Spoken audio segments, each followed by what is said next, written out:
Hello and welcome to another Warcrafty commentary. This is game 4. Indeed, yes, game 4 of the WFDC finals between Thu and Yumiko. Thu spawning as the purple human right here, allied with Yumiko spawning as the blue human, bursting off with Ted spawning as the yellow undead, allied with Fly spawning as the orc. It was light blue indeed. Now, as you may know, Game 2 is probably gone. Probably won't get that. It also turns out Game 5 might be corrupted. I've tried a couple of sources. We'll see. We'll see. Either way, I'm definitely glad to have the 3 games that are definitely gonna work for sure. It's unfortunate that it's working out this way, but technical difficulties, what can you do about them? Literally, it's not a matter of re-downloading the replays. It's just even the source ones are looking to be corrupted. So that's unfortunate. This may be my last game on this series. If it is, then sorry. I'll put up a little thing at the very end of this video, or maybe in the notes or in the description or something. I'll do something at some point if I can think of something to do. That just gives you, the results of the matchup, in case you're wondering who won the WFDC finals. I'm not going to do that during the game, though. So, here we do see this is the Altar of the Kings. We have the Archmage coming out for Thu, as well as some footmen coming out. Looks like they're going to militia down here, and this is their natural between him and Yumiko. Going to go ahead and get that going with the Mountain King. Pretty standard strategy from what we've seen so far. I mean, from what you could call, this is... Calling this standard, this is far from standard, but they've pretty much made it their standard strategy. So... It's nice to see. It's nice to see the uniqueness. Over here we can see that this time we're not going to see the same build we've seen in Game 1 and 3. He's not going to do a double shop. He's only going to do one shop. And we're going to see, of course, still going to have the Farce here coming out. But this time it looks like he might decide to go ahead and creep some a little bit. Who knows? Down here we can see this is Ted just doing what he went with the Death Knight, bringing it on down. And it looks like actually he's just going to be using that Waygate. Yes, indeed. The harass is definitely worth it. I'm going to go ahead, and the Waygates are really nice on this map. Essentially, you get to use them and you just port to the other side of the map. You can see lots of low HP peasants. They might get denied here, in fact. We'll see, because there's no way they're going to stay alive, and they must know that, but they might just decide it's worth wasting time. You can see several peasants going down. I believe that's already 4 down, and it looks like another one's about to drop. Yes, indeed, another one does go down, and there's still another one in danger right here as well. Lots of these going down.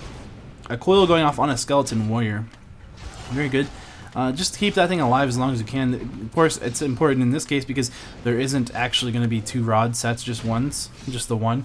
And we're going to see, it looks like almost every one of these peasants has died. We do have militia coming in here to help reinforce them. And of course, when you do this kind of an early creep and expansion building or whatever you're doing over here, looks like the Death Knight actually going to get bolt surrounded right here and going to be forced to TP out. But when you do this, you don't really have much of an army in terms of footmen and summons. You really just have those militia and your heroes and a couple of footmen around here and there. So, sorry about that. Odd thing just happened. Anyway, whatever. Back to the game. So that's something where you see, and we're just gonna see. It looks like Thu. Sorry. Again, sorry. Something just not in. Anyway, this chair just is having some issues. It's a weird chair. It's a new chair. It's pretty solid actually. It's made out of plastic. It's a black chair, but the problem with this chair is that it doesn't have any support for your back really. It just, if you lean back at all, it just kind of leans way back, and it leans almost like a laying down position. It's kind of a weird chair. I'm not a huge fan of it, but not a huge issue. Anyway, we do have Fly coming in here to harass this peasant. Is it going to go down from Yumiko? It looks like it's almost going to go down. It gets into militia form, and it does go down, in fact. So that's very good. We do see that him just pretty much doing some good micro to keep not having one wolf take too much damage from the Arcane Tower. Of course, Arcane Towers do extra damage to summon units, and of course, burn mana as well. So that's why Fly took several hits from the Arcane Tower on his Farce here, and now it's down very low on mana. Of course, it is 75 mana to summon wolves. So we'll see if he actually gets any more summons off. And over here we can see that he's got the Farce here. Just looking around the map here, we do see Ted's up here. Creeping is out there is a ward that you get. It looks right there. You can go ahead and see it. You did get a +2 ring of protection as well. Currently, I believe that wasn't from this creep, but it might have been. I don't think so. I think this might be the item drop here. I think the ward drops separately on this map. Maybe not. Maybe it was a different creep. I'm not really sure what happened there, but either way, there is a ward, and that's a good position for them to have. Over here, you can see that this is going to be the Farseer.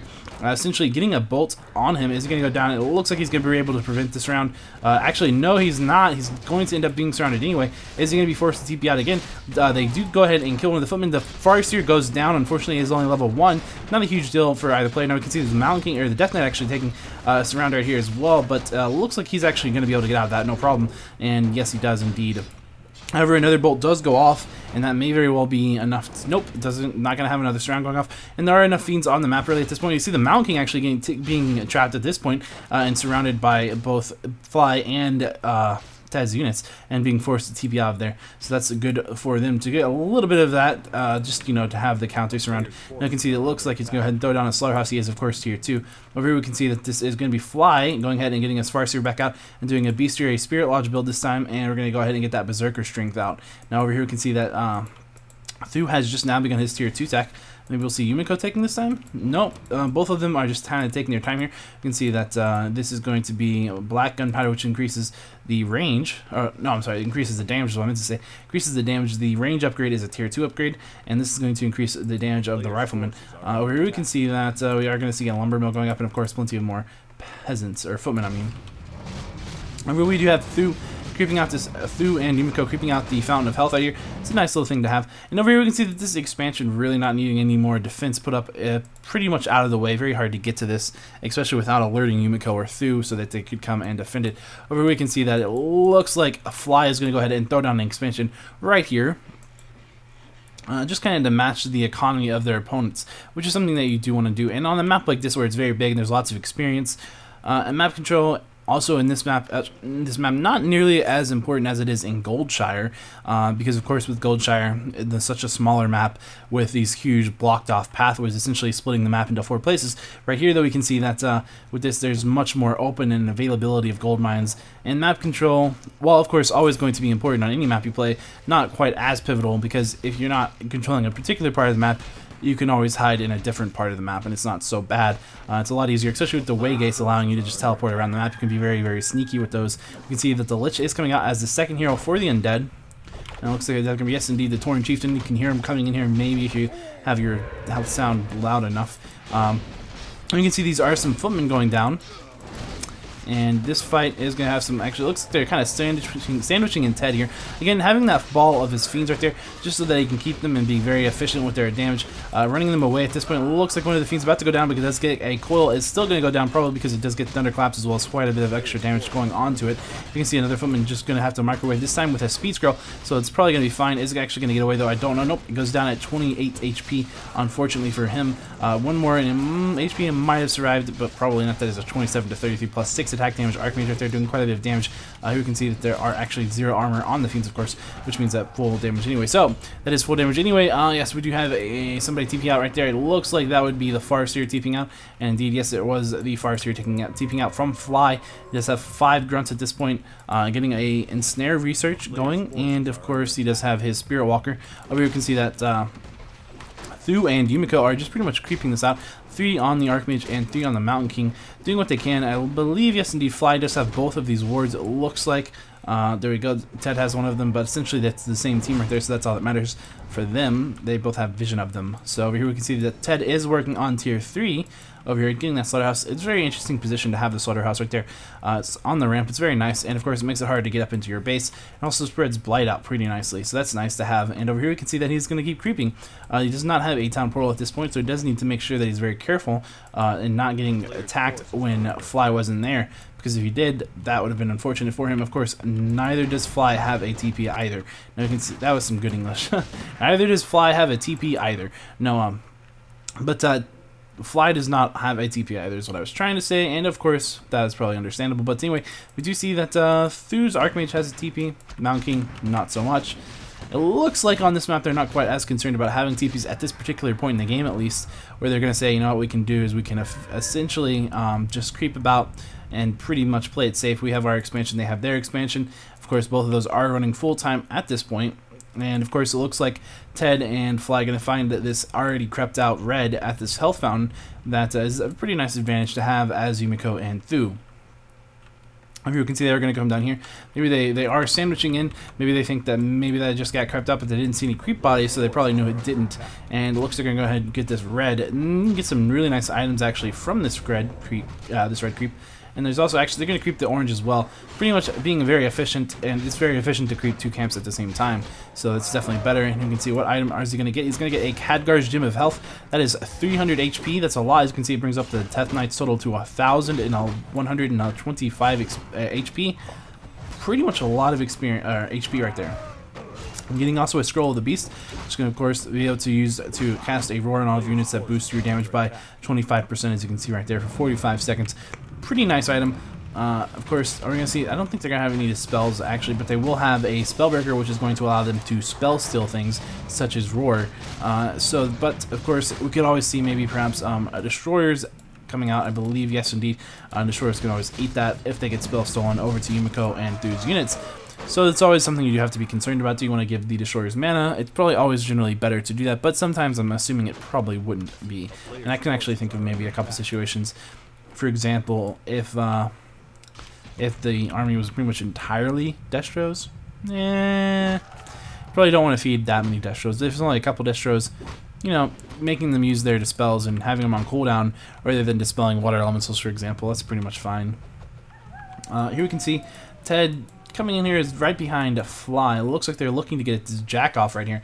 Doing that would be pretty nice for them, of course, and they're going to go ahead and creep this out. Now, they do go ahead and have someone looks like a Paladin staffing in here, and are they going to go ahead and do this? They're going to get the creep first and begin the TP out, actually getting an Amulet of Spell Shield on that Mountain King. Yes, indeed. That's a pretty big deal. As you can see, it blocks a negative spell on the enemy every 40 seconds. Essentially, what that means, if you cast a coil, the amulet will pretty much just eat it and go on cooldown. And if you cast a Nova on it, it'll just eat it and go on cooldown. Now, that's pretty cool. Definitely a pretty cool item to have right there. It's definitely effective and useful and very helpful against, you know, you can have Chain Lightning coming in from the Forest here, perhaps. And you can have Coil and Nova coming in, as well as Impale. All of that, that's 4 spells that you can block with Amulet of Spell Shield. So on a 40-second cooldown, very nice item to have, and I'm sure they won't sell that because that would be absolutely insane. But it's a very good item to have. So let's see, is it still on the Mountain King? Indeed it is. And the Mountain King also has a Potion of Invulnerability, which is a 15-second invulnerability potion, as well as a Health Stone and Boots of Speed. So he's a very tanky and mobile Mountain King right here. So the Amulet of Spell Shield really fits perfectly. Now you can see over here, we can look at the upgrades. Ted currently at 1 out of 10 for his Fiends, so that's 1 attack upgrade and 0 armor upgrades. And over here for Fly, who is actually at 0-0, but he does have Adept Training and Ensnare upgraded, so that is Adept Training, of course, on his Spirit Walkers. Over here you can see that no upgrades for Thu, so to speak of, I don't see. Adept on his Priests, and for Yumiko, of course, 2-0 on his Rifleman right there. So both players, you know, just getting where the upgrades where they feel like is best to have. Looks like we can see that Khadgar's Gem of Health actually being passed over to the Crypt Lord, who's going to be taking. He was very tanky, really, in these fights. He's a very melee unit hero, and he's not something that you want in the back. You want him in the fight because he has that blind stun that comes out from his position. It looks like Thu's Archmage is over here at this shop and going to be forced to TP by both of those armies coming in there. And unfortunate for him, never fun to blow a TP like that just for one unit, but sometimes you have to do it, especially in the end game. Here you can see it looks like Fly is going to be TPing back to his base. Let's just watch this because, of course, Yumiko is actually attacking right now. Yumiko also going to go ahead and start TPing out. He does go ahead and pick off a Rifleman as he TPs out, so not a huge deal for him. It looks like maybe a burrow did go down right there. Unfortunately for him, as you can see, he's actually supply capped at this point, 76 out of 60. So it looks like he lost 2, and it looks like 1 was right there as well. So 2 burrows going down, but he did kill a Rifleman, which is probably worth it. Either way, it's pretty even trade, you know, a TP for a TP, 2 burrows for a rifle. I would say maybe Yumiko got the better end of that deal, but it's not really noticeable either way. You can see that this is Fly's expansion, and this is, of course, Thu's expansion. We can see that Thu is sitting on 67 food out of 70. Over here we can see that Yumiko is sitting on, let's see, 61 out of 72, and he has 2 workshops. Going to be able to go ahead and start making flying machines. Here you can see Ted coming in here, sitting on actually 70 out of 70, and of course we just saw, but 76 out of 80 over here for Fly, deciding to attack Yumiko's base instead of the base that Yumiko and Thu were expecting to be attacked. which would have been Thu's base. So we'll see what happens. Are they going to be forced to TP? Who knows? But they're going to go ahead and kill lots of peasants right here. We can actually see that Thu is saying, you know, maybe we should just attack Fly's base and try to force them to come to us. Will that be a ploy that works? I don't think so, but maybe it will. If they go ahead and get this town hall down, I'm sorry, this keep down, that would be definitely in their favor. And if they do that, as you can see, yes, indeed, they're both trying to do that. But Spellbreaker's not really all that renowned for their ability to kill buildings very quickly. One level 1 flame strike being casted by this blood mage onto these peons, not a huge issue. One level 1 flame strike simply will not kill them. And as you can see, it looks like Fly is going to TP in here and force a TP out from Thu. However, also splitting up his army. Is it going to be enough? Yes, all of those units will TP out, no problem.